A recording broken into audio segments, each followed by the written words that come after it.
अस्सलाम वालेकुम एवरीवन, फलक तलक के साथ मैं हूँ इकराम मलिक। आज जिस प्रोडक्ट के बारे में हम बात करेंगे वो है बालों की हिफाजत के हवाले से। और हम देखते हैं जितना स्ट्रेस, जितना एंजाइटी मुआशरे में बढ़ता जा रहा है उतने ही हमारे बाल जो हैं कम होते जा रहे हैं। और इसके जो भी रीजंस होते हैं, सबसे पहले हमें ये देखना चाहिए कि हमारी खुराक अच्छी है, क्या हमारे में वो डेफिशिएंसीज मौजूद तो नहीं है जो हमारे बालों की कमी का बायस बन रही है। कहीं ना कहीं हमारे ये तमाम रीजंस होती हैं जिसकी वजह से हमें लगता है कि शायद हम अच्छा तेल लगा लेंगे, अच्छा शैम्पू इस्तेमाल कर लेंगे, ये इस्तेमाल कर लेंगे तो उससे बाल अच्छे हो जाएंगे। अगर हमारे अंदर किसी चीज़ की डेफिशिएंसी है, जो हमारे अंदर जिंक की, बायोटिन की, विटामिन डी, कोई भी अगर आप में किसी भी तरह के न्यूट्रिएंट्स की कमी है तो भी आपके बाल पतले या फिर आपके बाल गिरते रहेंगे। तो उसके बाद आप कोई भी तेल इस्तेमाल करें, आप उसके बाद कुछ भी इस्तेमाल करें तो उस तरह से रिजल्ट्स आपको नहीं मिलते हैं। सेकेंडली, ये एंजाइटी, स्ट्रेस, लोगों का सर होना इतना ज़्यादा बढ़ गया हुआ है तो उसकी वजह से भी बाल जो है पतले होते जा रहे हैं, बालों के गिरने की शिकायत बहुत ज़्यादा आती है। और कुछ मेरे जैसे लोग होते हैं जिनके ऑलरेडी बाल पतले होते हैं, और कुछ लोगों के हम देखते हैं बैक से जो है वो बाल पतले होते हैं, आगे से हैवी होते हैं। कुछ लोगों के मेरी तरह आगे से पतले होते हैं, पीछे से ठीक होते हैं बाल।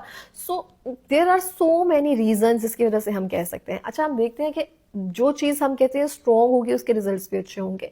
जैसे कि अगर हमारे बालों की अंदरूनी हेल्थ जो है वो अच्छी है, यानी कि जिस पे हमने खेती करनी है वो जमीन अच्छी है, तो उस पर ऑब्वियसली फसल भी अच्छी आएगी। तो उसके लिए हमारी खुराक बहुत जरूरी है, हमारा स्ट्रेस कम लेना जरूरी है, एंजाइटी कम होना जरूरी है। इन चीजों के बाद जिन प्रोडक्ट्स का आप इस्तेमाल कर रहे हैं वो बहुत जरूरी है कि आपको देखें कि आप किन चीजों का इस्तेमाल कर रहे हैं। सो बहुत सारे लोग होते हैं बिला सोचे समझे ढेर सारे तेल अपने सिर पर अप्लाई करते रहते हैं। और चाहे वो कोकोनट ऑयल है, चाहे वो अदरक का पानी है, प्याज का पानी है, आलमंड ऑयल है, कुछ भी है, सब इकट्ठा करके अपने फेस पे लगाते रहते हैं, सर पे। उसकी वजह से ये होता है, मैंने एक जो नतीजा निकाला है वो ये है कि जितना ज़्यादा थिक टेक्सचर में, जितना किसी तेल की कंसिस्टेंसी अच्छी है, जितना वो थिक है, उतना अगर मैं इस हिस्से में लगाती हूँ मेरे स्किन पर एक्नी शुरू हो जाती है, मेरे माथे पर एक्नी बनना शुरू हो जाती है। प्लीज आप इस चीज से अवॉइड करें। अगर आपके फोरहेड एरिया पर, आपके इस एरिया पर अगर एक्नी बनना शुरू हो रही है तो आप प्लीज मेक श्योर करें आपकी जो सर की स्कैल्प है वो तो ज्यादा ऑयली नहीं हो रही है। आप ऐसा कोई तेल तो इस्तेमाल नहीं करें जिसकी वजह से आपकी स्कैल्प ऑयली हो रही है। आपकी स्कैल्प ज्यादा देर तक गंदी तो नहीं रह रही है जिसकी वजह से सीबम या ऑयल प्रोड्यूस हो रहा है और वो आपके माथे तक आ रहा है और यहाँ पे एक्नी बनना शुरू हो रही है। तो ये मेरे साथ हुआ। तो दो ही रीजन से, या तो स्ट्रेस की वजह से माथे पे मेरी जो एक्नी है वो बन रही है, या फिर गंदगी की वजह से बन रही है, या ऑयल जो प्रोडक्शन है उसकी ज्यादा हो रही है। तो मुझे जो पता चला वो ये है कि सर पे जैसे ही मैंने उस तेल का इस्तेमाल बंद किया, जैसे ही मैंने अपने स्किन को थोड़ा सा काम दिया, कंडीशनर का इस्तेमाल कम किया, तो जरा हमारी स्किन पर जरा बेहतरी आना शुरू हो गई। आज जिस प्रोडक्ट के बारे में हम बात करेंगे वो थोड़ा सा यूनिक प्रोडक्ट है और समझ नहीं आता हमें कि क्या वाकई में ऐसे प्रोडक्ट वगैरह एग्जिस्ट करते हैं जो आपको इस तरह से बेहतरीन रिजल्ट प्रोवाइड करते हैं। ये है हमारे पास कुश्ता मरहम। हकीम मूसा आप जानते होंगे, इनकी बेशुमार वीडियोस जो हैं टिकटॉक पे मौजूद हैं और बेहतरीन तरीके से वो अपने जो हेयर प्रोडक्ट्स वगैरह हैं इन पे काम करें। बेशुमार ऐसी प्रोडक्ट्स इनकी मौजूद हैं। ये एक ऐसी मरहम है जो इस बात का क्लेम करती है कि जिस हिस्से पे, जो भी क्राउन एरिया आपका जहाँ पे बाल नहीं है, उस हिस्से पे अगर आप यूं इस साइड पे ये क्रीम लगाते हैं तो आपके बाल उस एरिया पर आना शुरू हो जाते हैं। सबसे पहले लगाते हैं यहाँ पे, ये इतनी सी क्रीम है, हेयर ग्रोथ सोल्यूशन के नेम से, कुश्ता मरहम इसका नेम है। कुश्ता इनका एक ऑयल भी है जिसके बारे में हम रिव्यू जो है वो कर चुके हैं। और ये क्रीम कुछ इस तरह से, इसकी पैकेजिंग कोई इतनी खास नहीं है, इसके रिजल्ट जो है वो बहुत बेहतरीन है। इसकी स्मेल से भी आपको लगेगा कि हमने क्या ही बाय कर लिया है, लेकिन इसकी स्मेल कुछ ठीक है, बस नॉर्मल है। ये कुछ है जेल नुमा, आप देख सकते हैं, ये मरहम है, जेल है, आप जो भी इसको समझ लें। अब इसके लगाने का तरीकाकार क्या है, ये हमारे बालों के साथ क्या करती है, इस हवाले से बात करते हैं। जो इसका क्लेम किया जाता है वो किया जाता है कि इसको आपने बालों पर लगाते रहना है, उन रूट्स पर जहां पर बाल कम है। ये मरहम लगाने के बाद आपने इनका जो रिकमेंडेड ऑयल है उसका इस्तेमाल करना है। उस ऑयल के इस्तेमाल करने के बाद आपको डर्मा रोलर का जो इस्तेमाल है वो करते रहना है। उसके बाद जहां पे बाल नहीं है वहां पे बाल उगना शुरू हो जाएंगे, और जहां पे बाल कम है वहां पे बालों की बढ़ोतरी जो है वो बढ़ना शुरू हो जाएगी। ये सब चीजें क्लेम करती हैं।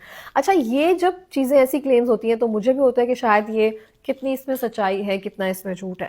लेकिन इन चीज़ों को मैंने खुद इस्तेमाल करके देखा है, क्योंकि ये वाला जो एरिया में आप देख सकते हैं, यहाँ पे मेरे थोड़े से बाल कम है, मेरी मांग नज़र आती थी, मांग काफ़ी चौड़ी थी। ये मरहम मैंने बिल्कुल थोड़े टाइम के लिए इस्तेमाल की है और इसके बाद ज़्यादातर मैंने इसका इस्तेमाल जो है वो ऑयल का ही किया है। इस मरहम को बहुत एहतियात और बहुत ध्यान से लगाना होता है। लगाना कुछ इस तरह से होता है कि आपने माथे वाले एरिया पे बिल्कुल नहीं लगाना है, सिर्फ उस एग्जिस्टेड एरिया पे लगाना है 2 घंटे के लिए। 2 घंटे के लिए आपने इसको लगा कर उसके बाद आपने इसको उसके बाद डर्मा रोलर अप्लाई करना है, उसके बाद आपने इसको वॉश करना है और आपने तेल लगाना है। 2 से 4 दिन या 6 दिन के इस्तेमाल के बाद यहाँ पे दाने बनना शुरू हो जाएंगे। जैसे जैसे वो दाने बनना शुरू होंगे आपने इस मरहम का इस्तेमाल जो है वो छोड़ देना है। दाने हील होना शुरू होंगे, आपने तेल का इस्तेमाल जारी रखना है, उसके बाद आपने डर्मा रोलर का इस्तेमाल करते रहना है। फिर जैसे ही वो दाने हील होना शुरू होंगे, आपकी स्कैल्प जो है वो बेहतर होना शुरू होगी। उसके बाद आपने क्या करना है, दोबारा से मरहम का इस्तेमाल कर देना है। दोबारा से जैसे जैसे आप मरहम का इस्तेमाल करते जाएंगे, सेम वही प्रोसीजर को रिपीट करते हुए कि आपने किस हिस्से में आपने लगाने हैं, आपके माथे वाले एरिया पे ना आए, क्योंकि अगर आए तो वहां पे भी दाने बनना शुरू हो जाएंगे, जिसके निशान थोड़े देर बाद जाते हैं, फौरी निशान नहीं जाएंगे, ये मैं आपको बता रही हूँ। तो ये उसके बाद आपने ये मरहम कुछ इस तरह से है, तो इसको बहुत ध्यान से बहुत एहतियात से आपने इसको अप्लाई करना है। और इसको लगाने के बाद लिटरली दाने बनते हैं। दानों के बाद जिन एरियाज पे बाल नहीं होते वहां पे बालों की जो बढ़ोतरी या अफजाइश है वो थोड़ी सी शुरू हो जाती है। और कंसिस्टेंसी इज की टू सक्सेस, ये हमें जहन में रखने की जरूरत है। कोई भी चीज़ अगर आप इस्तेमाल कर रहे हैं तो उसको वक्त देने की ज़रूरत है। उस वक्त के बाद आप कोई जो भी नताइज है वो आप उससे अखज़ कर सकते हैं कि ये आपके लिए बेहतरीन है, बेहतर है या फिर नहीं फ़ायदामंद है। तो मेरे नज़दीक ये मरहम जो है वो लिटरली काम करती है। लेकिन अगर आप बताए हुए तरीके के मुताबिक इसको इस्तेमाल करें और जो ऑयल है वो इस्तेमाल किया जाए तो इसके अच्छे रिजल्ट्स आते हैं। क्योंकि ये हकीम मूसा के जितने भी प्रोडक्ट्स वगैरह हैं उनमें से बेशतर मैं यूज़ कर चुकी हूँ, मुझे उनमें ऐसे कोई साइड इफेक्ट्स वगैरह नहीं लगे हैं। लेकिन चंद एक चीज़ें, इस मरहम का इस्तेमाल आपने बहुत ध्यान से करना है। अगर मरहम का इस्तेमाल आपने माथे पे करना शुरू कर दिया, वहाँ पे भी आपको दाने जो है अपने टाइम के मुताबिक ही हील होंगे और फिर वो थोड़ा सा टाइम कंज्यूमिंग होते हैं। सो इस मरहम का इस्तेमाल जो है वो आप कर सकते हैं उन एरियाज़ पर। अगर आपके इस एरिया पे बाल कम है तो सिर्फ इस एरिया पे लगाएं। कोशिश करें कि ये एरिया आपका बिल्कुल खाली रहे, इसको कवर नहीं करना आपने, इस मरहम को नहीं लगाना आपने। और उसके बाद आपने इसको टाइमली वॉश करना है। जब दाने बन जाए मरहम का इस्तेमाल आपने नहीं करना। ऑयल का इस्तेमाल जो है आपने करते रहना। इनके जितने भी ऑयल्स हैं मैंने उसमें से कुश्ता, मरहम, ये दोनों इस्तेमाल किए हैं। दोनों के बहुत अच्छे रिजल्ट्स हैं। लिटरली वो तेल इस्तेमाल करने के बाद आपको ऐसा लगता है कि आपने अपने बालों में कोई कालक लगा ली है, इतने काले आपके बाल हो जाते हैं। आपके बाल जो है वो ऑटोमेटिकली घने होना शुरू हो जाते हैं। और इस क्रीम के बाद, क्योंकि इस क्रीम का पर्पस ये है कि जिस एरिया पर आपके बाल नहीं है उस एरिया पर आपके बाल बनना शुरू हो जाएंगे।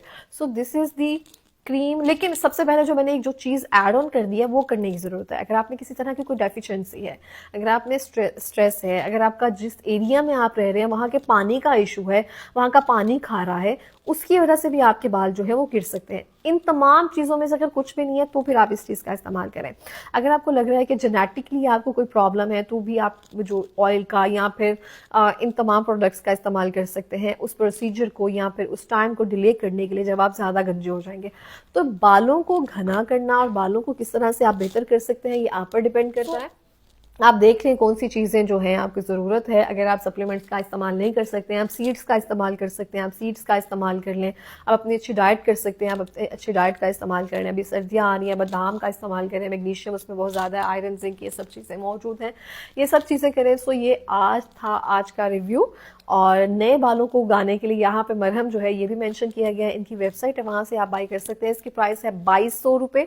अब आपको आई थिंक ये 2500 रुपये में मिल जाएगी। साथ साथ मैं आपको बताती चलूँ जिनकी स्किन सेंसिटिव है प्लीज़ वो इसका इस्तेमाल नहीं करें। उनको मजीद जो है यहाँ पे रैशेज, सेंसिटिविटी जो है वो कोज हो सकती है, वो इसका इस्तेमाल करने से गुरेज करें। जिनको ऐसा कोई प्रॉब्लम नहीं है वो इसका इस्तेमाल कर सकते हैं। ये था आज का रिव्यू। मिलते हैं नेक्स्ट रिव्यू में। अल्लाह हाफिज़।